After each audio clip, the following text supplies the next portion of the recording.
All right. So last question on this topic and in this vein, and last probing devil's advocate question. But I think it's super interesting what you're saying. So somebody could say, um, you mentioned 8 people at the wedding and kind of the approach taken, the boundaries and all that. Mhm.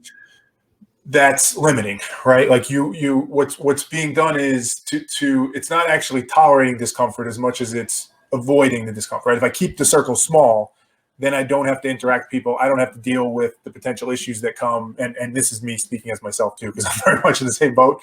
So I think about this, but like it's actually avoiding it more than it is actually dealing it and facing it.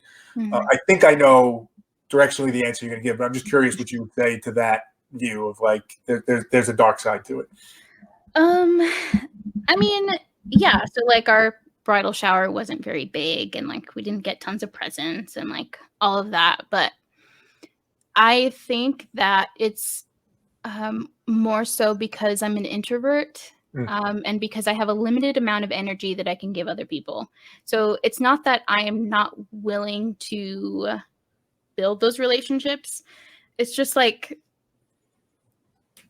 I don't have the energy to like be best friends with every single person that I meet. And if something like grows into that, like, and I'm definitely someone who's willing to put in the work. And my friends will tell you that like one of them in particular, I've been friends with her for 10 years. And we had a falling out 3 years ago. And I had done a lot of changing. And she was just kind of angry with me because she felt like I abandoned her. And over time, it was just kind of like she was able to communicate with me what she was actually feeling. And I was just like, cool, let's be best friends again. Like, I am ready. And I think that comes from a place of just like, I have accepted myself so I can accept other people making mistakes. But I think that in general, I don't have a larger inner circle because it would just be like too much. Like I talk to all these people on a weekly basis. Like I FaceTime my brother once a week. And he's one of the people that's coming to the wedding. And it's just unrealistic for me to have a full-time job and hobbies and a dog and a fiance and like 50 people that I'm really close with. It's just impractical. It has nothing to do with whether or not I'm willing to like have conversations and communicate with people. It's just kind of like you don't really get the chance when you don't have time for it. Yeah, and you want it to be genuine. You don't, like you said, you don't want it to be the bullshit small talk. Like pretend we're best friends when we're not. If you're gonna be friends with somebody, you need time to invest into it, and it becomes back to math a little bit. There's just not enough time in the day to invest in that many people effectively, right? And I would say too that like our wedding actually was sized down significantly. So we had a huge list that included like extended family, like friends we hadn't seen in a long time. And then we cut it down and we actually sent save the dates to like 45 people.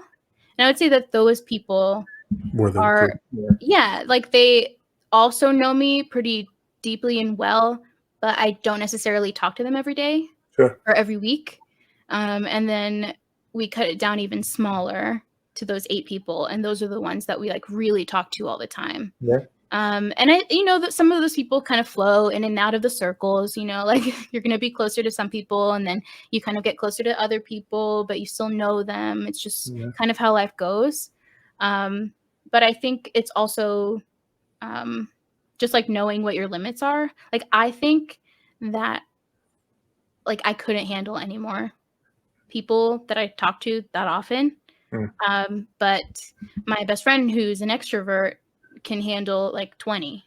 And that's great. Like that's who she can keep up with on a regular basis. And like, I think it's going to be different for everyone. Yeah. I think there's a thread in all of this, which is your thread, right? That you started with, which is knowing yourself, understanding yourself and what matters, and the confidence that comes with that. A lot of the things you're saying, like the liberating feeling, the freedom to be like, hey, I could say what I mean now because I know I've done the work. I've thought about this. I know who I am. I know what matters. If it goes wrong, like, okay, I'll deal with that. If it's misinterpreted, I'll handle that. But if it's interpreted perfectly and they just don't like it, like I know I'm just being me. So it would make no sense for me to not be me just to get them to like it. It doesn't make any sense. Mm-hmm. And I think that thread drives a lot of this. As long as you know yourself and you understand you have that clarity, it becomes much easier to make some of those seemingly difficult decisions. They become very easy decisions, like who should I have in my wedding or who shouldn't I, you know? Yeah. And I mean, it is a lot of work. Like, Sure. I'm not going to say Yeah. I've been to therapy for 10 years. Like, it's not like I woke up one day and I was like, you know what? I know exactly who I am.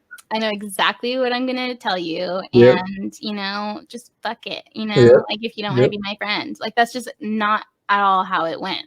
Mm-hmm. And I lost a lot of friends over time, and I gained some of those back, and I made a lot of mistakes and had shitty ass conversations and cried through some of them. And it's just, life is just going to be messy, and you can't be afraid of that messiness. Like, you just clean it up. That's It's gonna just be how it is. exactly. It's gonna be there anyway. Yeah, for sure.